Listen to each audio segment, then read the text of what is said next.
beautiful souls, and welcome to another episode of WTF What's the Frequency? A show where we look at how resonant frequency, vibrational frequency, and the frequency of nature can really help you live a better life and create a destiny that you really deserve and desire in many ways as well. You are able to create your own destiny when you tune in to vibrational frequencies. So today, I've got an amazing guest, Dr. Sue Simon, an absolutely scientific brain box superstar, really. I like to have people coming on my show to back up the woo-woo, really. Very often, people like me get accused of being a bit woo-woo, a bit out there. We get people say there's, no reason that we're able to do what we're able to do. But there are lots of healers out there doing amazing work. My specialism is anxiety and depression, and there's healers out there that are able to cure all sorts of ailments. So I have invited Dr. Sue Simon on today because she really is passionate about finding out how science can help humanity find peace, be calmer, live a better life. And, since her TED Talk was released in 2022, which was Work at Your Resonant Frequency, which has a real focus on how less really is more, even in the corporate world. Yes, I did say that. Even in the professional executive corporate world, to work effectively, less is more. So join me now in welcoming Dr. Sue Simon to WTF What's the Frequency? And welcome to the show. It's so lovely to have you here. Thank you so much, Vanessa. It's wonderful to be here. Well, I'm so excited to have you on because there's so many things that I want to ask you after I discovered you on your TEDx talk, but we'll come back to that later. Because the first thing I want to ask you, and it's really because I have a real mix of people on this show, and sometimes we get a little bit accused of being a bit woo-woo. So it's great to have a scientific genii like your good self on today to lay down the science around a lot of the things that people talk about from a spiritual perspective. So I want to jump in with the first question and ask you, what do you see as the role of science in helping people live a more harmonious life? Oh, thank you so much for that question, Vanessa. You are right in that there often seems to be some sort of disconnect between the idea of science and the idea of spirituality. And I see them as interconnected. I see them both as ways of knowing or thinking or interacting with the world.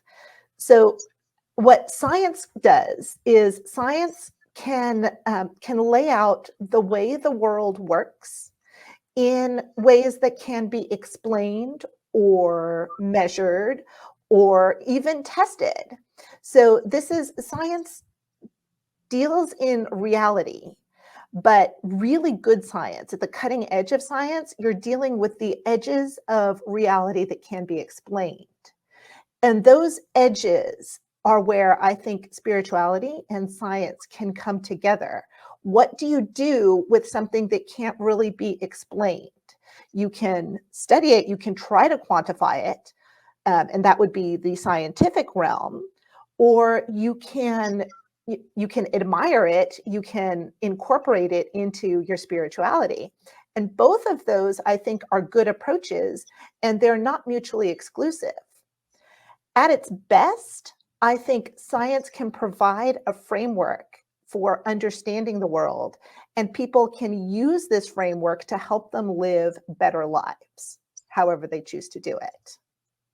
That's really interesting. And I love the fact that you're not switched off to the spirituality thing because, I used to be a businesswoman and I was completely switched off to this. And if you'd have told me that I was going to end up being a healer, I'd have sort of laughed in your face. But here I am one. But the other side of things for me is always trying to understand what it is that people like me are able to do, what it is we're able to tap into, because it can't be stuff of mysticism. There has to be some, well, if you like, scientific proof or scientific understanding so that I can understand it and have a greater understanding of it, which leads me on to my next question. You know, if that science is its place in order to educate us, where can it really, really help?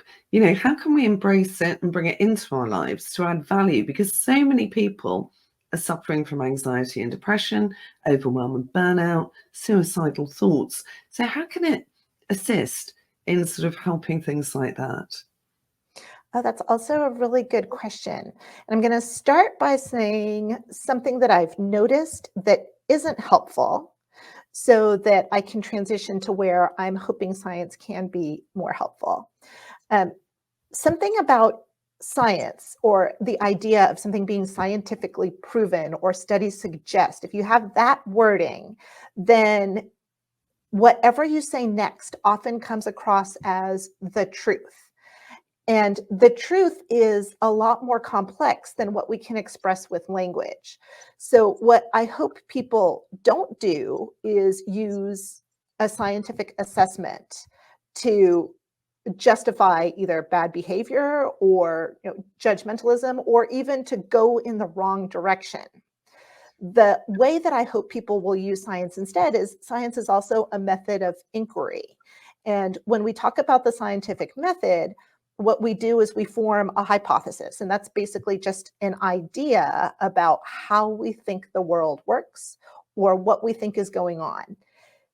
But we have to test that hypothesis. And when we test it, we might find that our idea was either wrong or incomplete or only in certain contexts.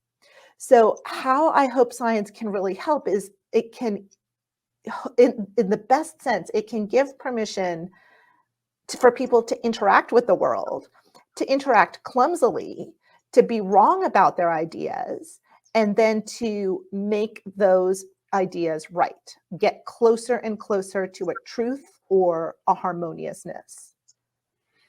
No, I like that approach because that's where I am with this show, really. It's like, you know, everybody resonates with different guests. Each guest will give a certain percentage of the audience a gift in their words, you know, that will lead them to explore further, to educate themselves, whether it's spiritually or scientifically.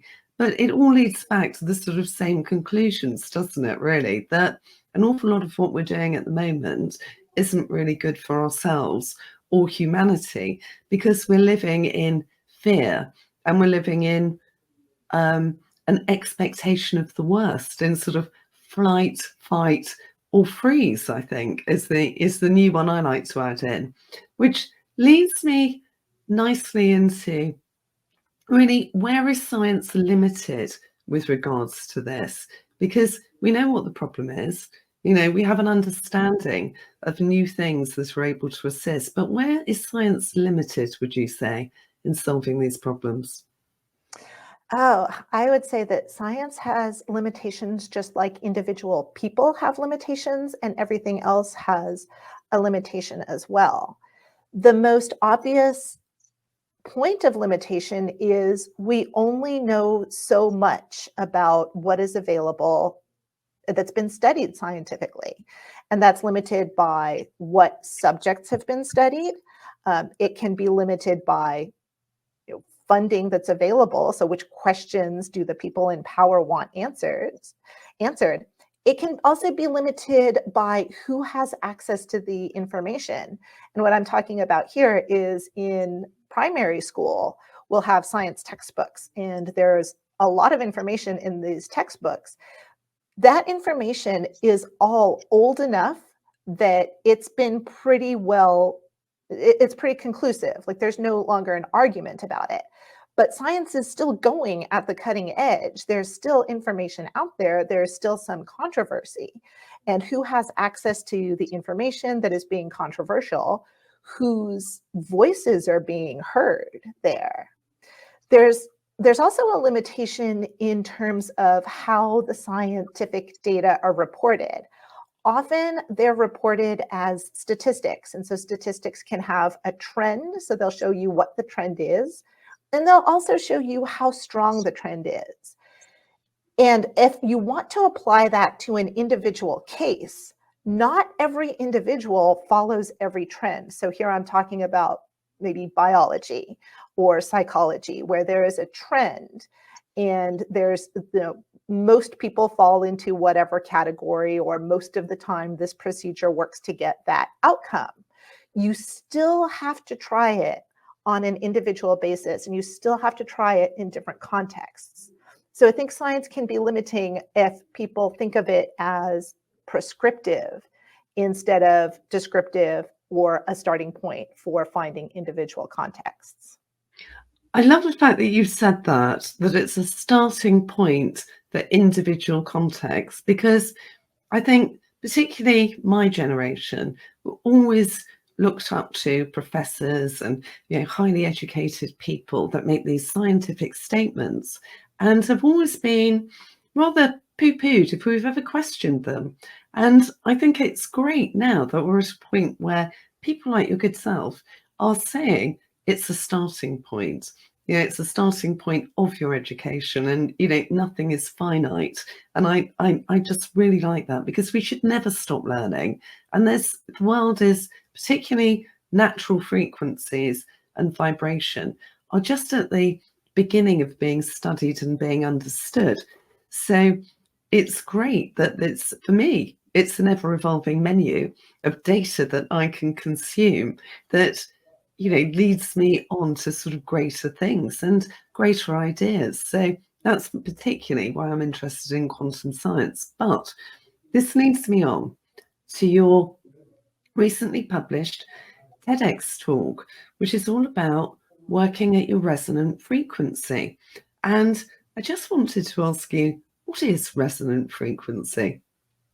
That's an excellent question. Resonant frequency is a concept in physics, and I learned about it when I was in secondary school. And the idea here is that there are certain machines, and machines are any technology that will do work, which is also there's a physics definition of work. So it gets something done using energy. Now, these machines, and you'll have some examples are springs or a pendulum. They work best when they get some sort of input at regularly timed intervals. And what's important here is it's the timing of the interval that really gets this machine to work. It's not how strong the input is, it's how frequent it is. So what tends to happen is people think that more is better. If you put more into a system, you're going to get more out, and there's some sort of linear relationship. That's not the case with resonant frequency. With resonant frequency, there's a correct answer. There is an optimal frequency. And if you don't get high enough, if you put your inputs in not frequently enough, you're not going to get as much out of the system as you can. And that makes sense to people. What people think about less, but is just as true, is that if you put an input into the system more frequently than the system can take that input, then you still don't get as much out of the system as you possibly could. So my argument here is, if you are working, in this case, the context is professionally, if you are working and you feel yourself working hard, but you're not getting the output out that you want, there are two things that you can do. Most people will try working harder and hoping that that will get better results. But if you do that and you find that working harder isn't helping, then what if you try to work a little bit less? What if you put less into your work? What if you put fewer inputs? What if you diminish that frequency? You might just find that your output improves. I couldn't agree with you more. And I have this conversation all the time with burnt out executives. And it's, hey, I'm working 14 hours, I'm working 16 hours. Yeah, how many of those are you actually effective? Because I know when I work 14 hours, if I'm really honest, probably spent 2 hours pushing paper around, staring at a screen, not coming up with any answers, and just getting more exhausted and feeling more guilty about not being at home really and being with my kids. But with this manic feeling that I was, letting everybody down because I wasn't putting the hours in. And it's been very interesting for me. I used to be a gymnast, and I innately know that if you have a huge output, you need to rest. But it wasn't until I was working with a guy that trains Olympic athletes that we really got into this, because he said he trains them in a quantum manner, in terms of everything's already happened. So you don't have to worry about it. You just need to train past it, if you will. So it's like they've already achieved it, and their training is just to get to the next level, and winning the race is just by the by, really. And it seems to be incredibly effective. But he was saying, there must be balance. If you've run the 400 meters in the Olympics, you really need to have 3 months off to repair your body. And if you think about yourself as a sort of Formula One car, with constant pit stops, don't they? New tires, a full makeover. And yet we know all this. And yet when we come into the executive professional world, we're still in this rat race, hamster wheel type thing that, if you just keep pushing and pushing and pushing, you will get the outcome. But nobody ever sits back and says, maybe it's not meant to be. Maybe we need to rethink this. Maybe there's an alternative option, and that's why we can't move forward. But I think that this continual pushing without pulling back and understanding is one of the reasons that we are having such high levels of burnout. And I had a client recently, she went mad when I said to her, I want you to just go into the forest and stare into space for 2 hours. I want you to stare at the plants, you to stare at the trees, appreciate the beauty. She was like, almost, are you insane? I was like, no, you need to earth and ground yourself and recharge your body. You're part of nature. Would you agree with that, or do you just think it's a bit insane like she did? Well, I understand how she got that impression. And I also agree with you. So I'll start with how I think that she got that impression. There's some definition of productivity that seems to encompass working hard. So hard work equals, reward. That's not very quantitative. So that's why I think we get into this rat race of assuming that more is better. The reason that I agree with you is that there are so many different contexts for productivity. So if your day job doesn't involve going into the forest and looking at plants, and let me tell you, some of my colleagues do that for a living, and they are very productive. It's an opportunity to change contexts and find patterns either that are similar to what you are used to, or find patterns that are completely different that you might be able to bring into your daily life. So that's a different method of productivity. I was also impressed with what you were talking about with gymnastics and recovery and Formula One cars. There is something about trying to produce on suboptimal materials, so materials that have already burned out, that need to be replaced, that need to be renewed. We assume that the worst that can happen if we keep working after we're beyond peak capacity is that we're just not as productive. It can actually be much worse. We can, if you're a Formula One car, we can have a blowout. Like we can actually cause damage, and we can halt productivity. And not only are we not producing, but we need so much more recovery time in order to get productive. So I think that it's not just that we're not working at peak productivity, we're not working at peak capacity. I think we are actually doing damage by pushing past the point that we know something needs to change in order to keep going fully. I couldn't agree with you more. And, just going back to gymnastics, if you don't rest your muscles, if you don't stretch your muscles, if you don't really look after your body prior to activity and certainly afterwards, you do yourself terrible damage, absolutely. And we've all done it because we wanted to win, I'll just practice that again. And you can guarantee you're going to pop your knee or your elbow or something fall off the beam. And, that's it. All your hopes for the competition are dashed. So I'm lucky to have had that in my life, that occasionally, in the past, it would flash up and halt me. But generally, and I think it's particularly true of women, because we've had to fight up through the ranks. And I don't think girls today realise how tough we had it back in the 80s, quite frankly. Good we for were in them. I'm so delighted that they don't have to put up with any of that. But we were in the boys' playground, weren't we? We had to be 110 times better to get promoted. And I think that awful work culture and this ridiculous slogan, if you can have it all, which of course we all learned we couldn't, really propelled us women into this ridiculous work ethic where we're constantly competing to be number one, to be working at 110%, to be better than the boys. Would you agree with that? I would agree with that completely.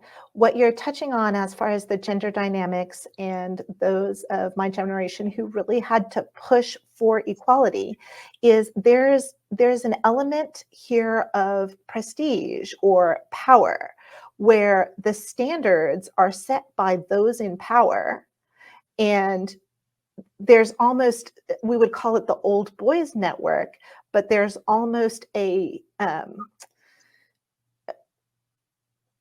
system where the standards and the performers are the same.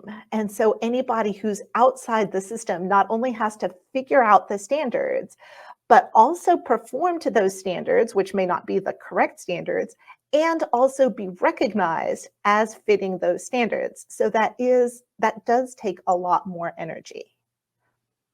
It does, and it's really negative energy as well, because you're going for a level of perfectionism which isn't achievable.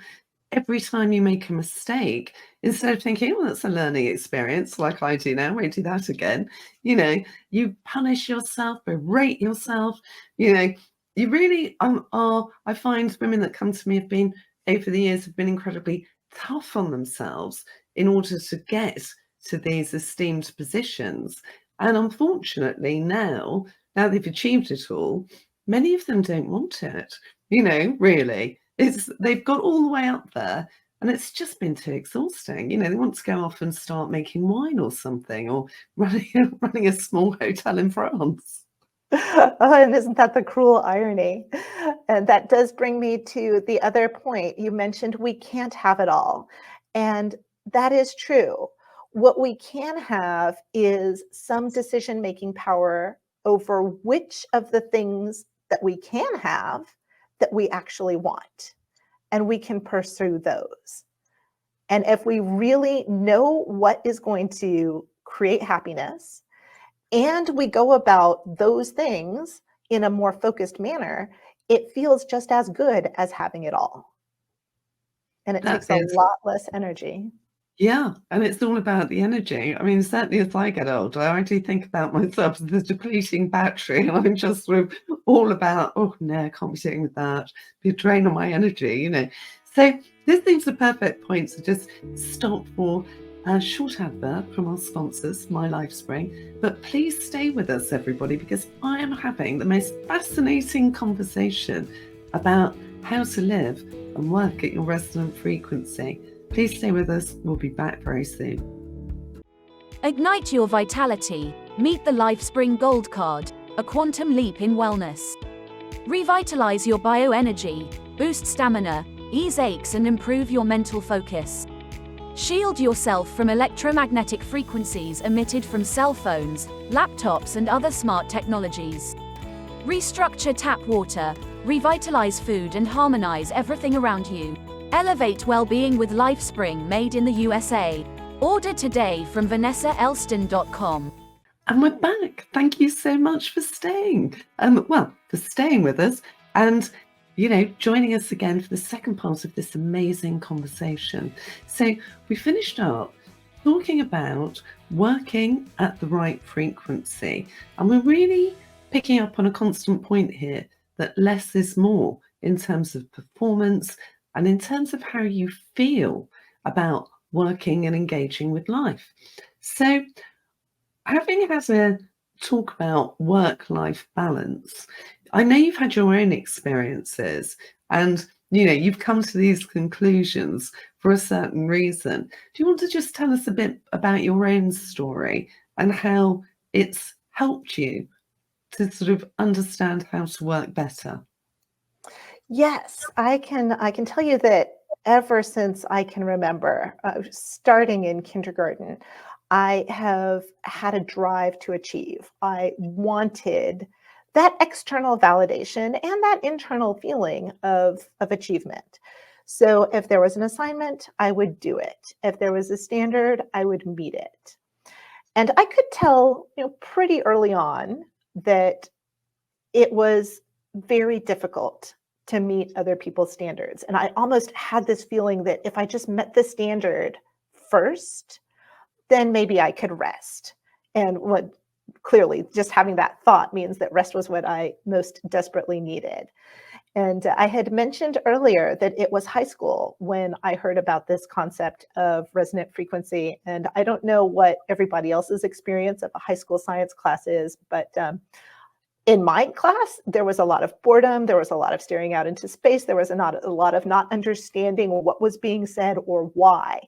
And I remember being in this classroom when we were discussing resonant frequency, and everybody around me was completely bored, had no idea why we were talking about this. And it immediately clicked for me that if the trick of resonant frequency is to figure out how much energy, how much input this spring wants or this pendulum wants, what if the trick for me is to figure out how much of these external standards I want and do enough to get me what I really want and to get the external world enough of what they want out of me in order to engage.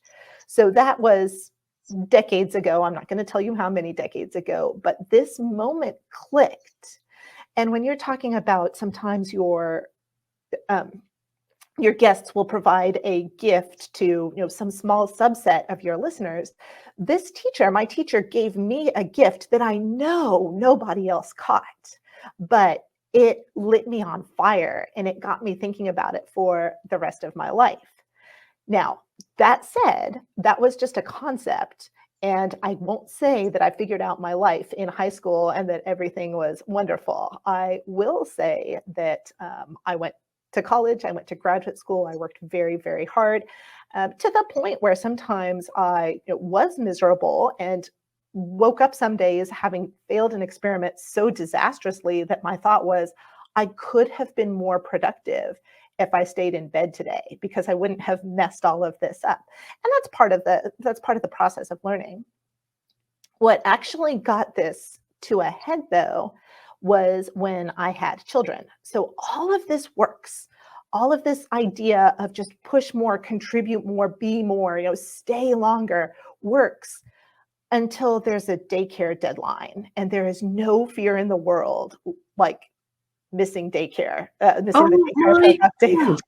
It's the nightmare. In London, they fine you £5 for every 5 minutes you're late. So if you get stuck on like they clear the tube or something because there's a bomb alert, by the time you pick the little ones up, not only have you got the shame of being really late, you've got to it could be up to 100 quid's worth of extra fine. I don't think people realise the terror that really invades women's hearts that, they cannot leave the office late, can they? You have to leave on time. Women and men who are doing pickup, and yes, absolutely. So that was an absolutely new set of constraints that I had. If I didn't finish my work on pickup time, that was too bad. I had to drop it and go to pickup. And because this was new, I hadn't trained anybody that I had limits to the amount of time that I could work. Plus, I was completely underslept. I had a brand new baby and who was up several times at night. So everything is exhausting. My memory was not what it was.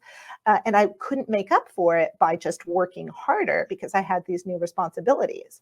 So as as you might predict, my performance suffered and I got fired.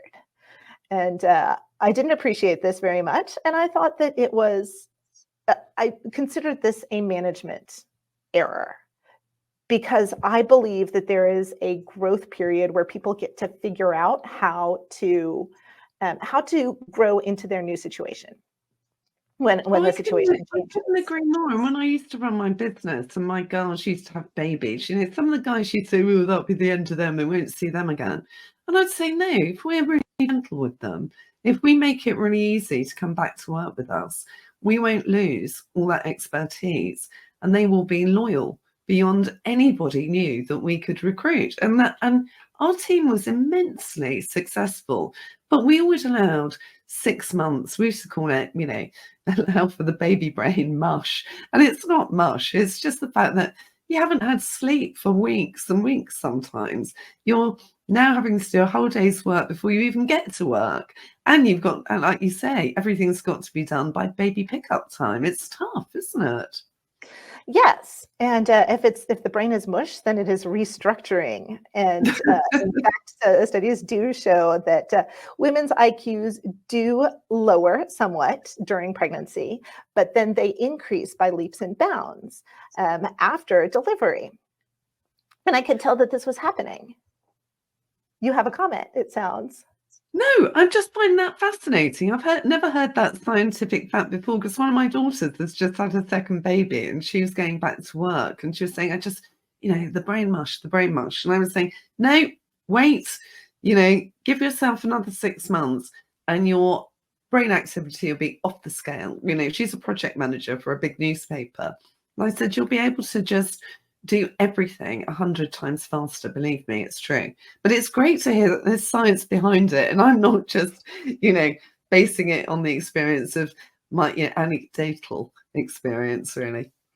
Yes, there is science behind it, and with the caveat that is the trend. That is not everybody's experience, of course, and so I do hope that is her experience as well. But there is hope, and this brain mush is a brain restructuring. Everything is getting reorganized on a better level fundamentally. And what I found is, first off, I was no longer employed, and so I had a lot more free time to recover, to actually take care of myself. And second, when I was applying for jobs, everything was much better because my brain had restructured. I could see things in a much broader perspective. And so I was a much better candidate when I was applying for jobs after that. So this was when I really started thinking about, I can't just put more in anymore. And when I forced myself to slow down because of other responsibilities, that's when things really started to pick up. It's amazing, isn't it? Because the old me would think that the new me is very lazy, because I only have 3 main things to achieve every day, and then another list of things that, aren't that important. Nobody's going to die if I don't do them, but be nice to do. But I don't stress myself about them at all. And in doing that as well, a lot more solutions seem to come to my door without me even trying. I just need to think, it'd be really useful if I knew somebody to do that. And then within a phone call, or a pop onto Instagram, I'll be messaged by somebody who's the who that I need to do the do, if you will, really. So it is really interesting, this resonance frequency, isn't it? Because it's like when you learn to do what I do, healing, you can't try too hard.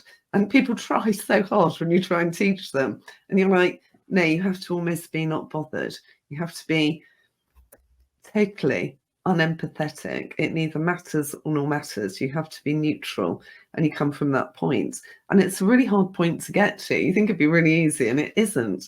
But once you do, once you're going forward without anything weighting your desires, your intention, whatever it is, healing or manifestation, it seems that the resonance of what you're putting out attracts things an awful lot faster into your life. That's just my experience. Have you got some science to back that up? I do. And when I hear you saying is it's amazing how many signals you find in the world when you know what you are looking for and can recognize it. I can talk about resonance in terms of relationship, and that's some of what I hear you saying, that when we try to put more into our work than we really feel like it, that's almost a failure to understand that the rest of the world or other people or other contexts are also putting something in as well. And so we're almost trying to make up for other people's failures. Whereas if we instead think of it in terms of the community and the community of people who have things to contribute, it's up to us to recognize what others contribute and ideally bring it forth. And that can feel a lot like laziness because we're just waiting for other contributors to come forward. But that's really where the value comes. It's in that connection. It is, and it is. And I think the other thing is that, because clients of mine who've sort of switched the way they work say that things come up and they think that, oh, this is the universe delivering exactly what I want, fantastic business deal. Then they get into the nitty gritty and it's not quite right. But they have this inner confidence to say, no, I'm sorry, that's not a good fit. And a faith that once they get that out of the way, something better is going to move in. And generally it does. And they'll ring me up and they'll say, oh, I really need to turn it down. It's millions of dollars or what have you. I'll say, how does it feel? And they'll say, not right in my heart, not right in my gut. Well, then don't do it. There's something to do with that. It's for someone else. Think of it as being for someone else. And what's for you can only come once you've got that out of the way. And then they'll ring me up like a couple of weeks later and say, you're absolutely right. $20 million or $40 million deal turned up literally 2 weeks later. So what's the science behind that then in terms of resonant frequency? I'm not sure I can talk to you about the science, but I can talk to you about a trend that I see. Two things that you said struck me very much. And one is, if you say no to a deal, you are releasing it back into the universe where somebody else who is better suited can catch it. And there is no shame in that, because that other person is going to take that deal and make it probably into a better product than you could if you had these reservations. The other thing that struck me, and I guess this does have to do with a little science, is sometimes the answer is no. We as scientists run tests, we run experiments, we test our hypotheses. And in that, there always has to be the possibility that the answer is no. Our hypothesis was incorrect. We need to look somewhere else. And that, I think, can be the hardest thing to acknowledge. We want to have been right. Whereas if we can let go of that ego and instead look to find something that is closer to right than we used to be, then that is really valuable. So when you say no, when you have permission to say no, when you can recognize that resonance, that fit is not there, and you let that go, that can be very productive. I like that. And it's so hard. We don't teach it in school, do we? It's okay to say no. If it doesn't feel right, just don't do it. Trust your guts, trust put your hands on your heart. How does it feel? We don't teach children that.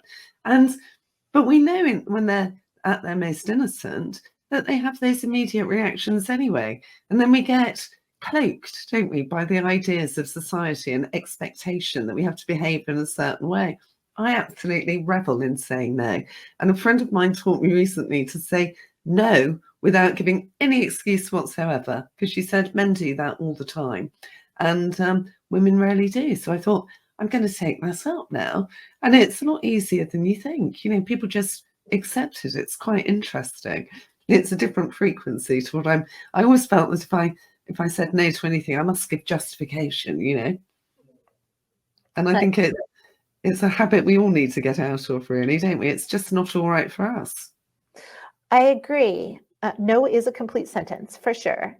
You touched upon a few things that I find interesting. Yes, men say no all the time. Women are structurally suggested that the answer should be yes, and it's up to us to figure out how to make that answer yes. And that's a power dynamic. That's not science, that's not data, that's not the correct answer, that's a power dynamic. And I often think that if no is not a reasonable answer to a question, that's not a question, that's domination. So I always try to think of a question as something that can be answered with no or I don't want to engage. And the more pushback I get, the more I personally realize, no, the answer really should be no, because Mm, this is an unhealthy dynamic that I'm starting to get engaged yeah. in. Yeah. And I loved what you said about ego. It's all right to go, oh, do you know what? I think I was wrong about that. I know I sounded really confident, and I've got a bit more research now, and it's a big no-no. It's quite a big thing to do. But again, very, very powerful when you actually get used to doing it. And also, very often, once you accept the no, that's not for you, then your brain immediately or your spirit will go out and find something else that is. We're back to what we were talking about. So I wanted to ask you what recommendations you have for people that are burnt out, because we've got an epidemic of it at the moment. And how can they find peace while remaining productive? Because people come to me and they say, listen, before we get started, I haven't got time to fly to far-flung locations and take dubious substances. I haven't got, 3 weeks for that. I haven't got time to go off and meditate for a weekend in Spain. And it's like, I don't do any of that. I'm all about getting it done really quickly. So what are your top tips in that area? Well, I think you just mentioned one top tip, which is get very comfortable with no. And there are a couple of ways to get comfortable with no. One is to say it, and the other is to get comfortable with hearing it. One of the things that I've noticed, if I make sure that whoever I'm talking to understands that I will hear when they have reached their limit to whatever it is I'm asking, I can ask for the moon. I could ask for anything. And then the worst consequence is just the answer is no.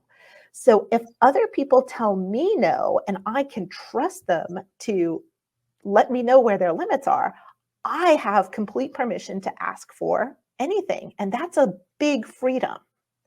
So no goes both ways. And if you're just started with getting or hearing no, getting comfortable with hearing no might be easier. And then once you're comfortable with hearing no and knowing that it's not devastating to you, that can give permission to say no and just not worry if it's devastating to someone else, because it probably isn't. And if it is, then that's also not your responsibility. It's a real frequency of freedom, isn't it? That a lot of people haven't bought into.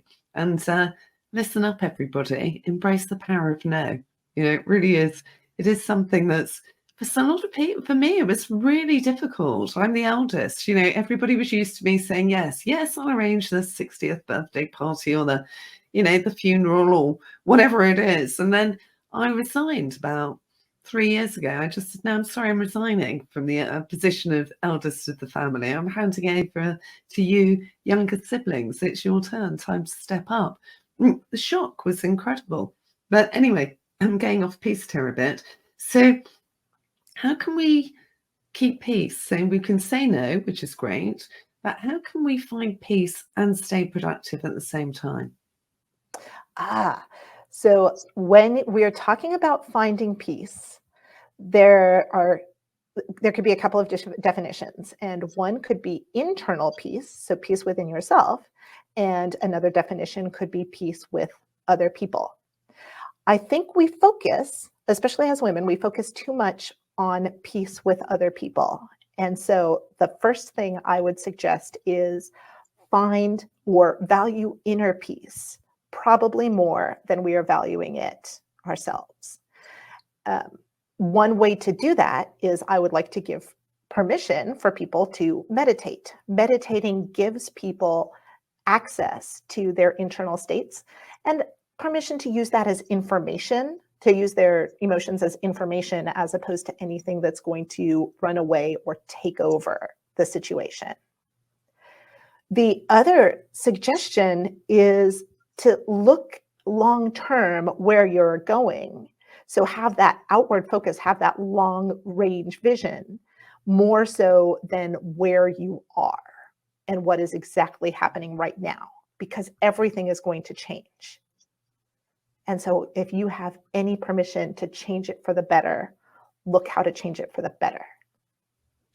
I like this because this is a constant theme with all my guests that have utilized harmonious frequencies, vibrational frequencies to really switch up their lives, and really make a huge difference. I mean, Wally Green was on the streets in a gang, becomes the international sort of superstar of the ping pong world, goes to North Korea, it's on the front of all the papers, absolutely incredible.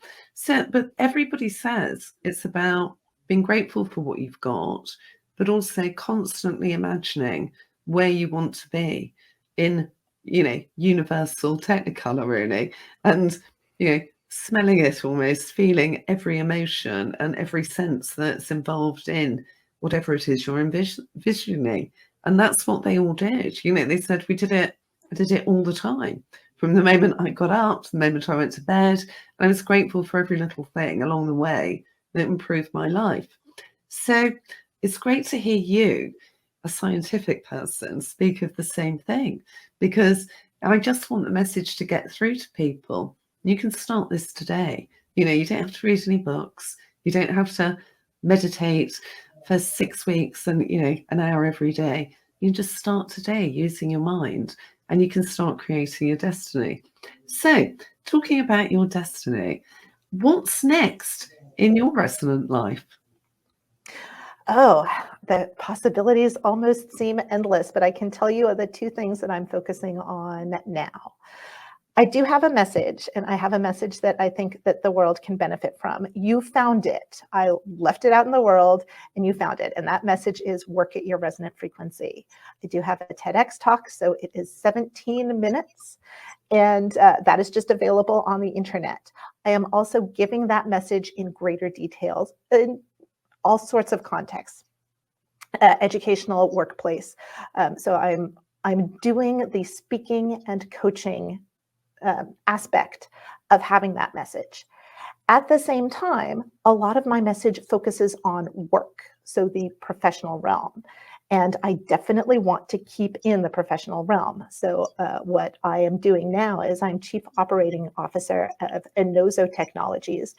Enozo is ozone spelled backwards, and we have an ozone generator that is an excellent product that has antimicrobial properties, but the ozone itself dissipates. So it goes in, it kills microbes, and it goes out. So it doesn't leave a residue, for example, like bleach would.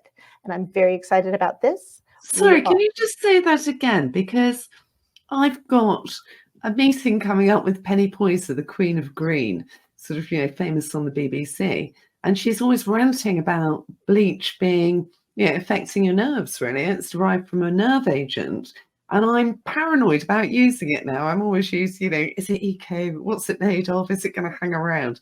So just go over that again for everybody, because for anyone that's got kids with asthma, anyone that's got breathing difficulties after COVID, or, for any reason, this is going to be incredibly beneficial, isn't it?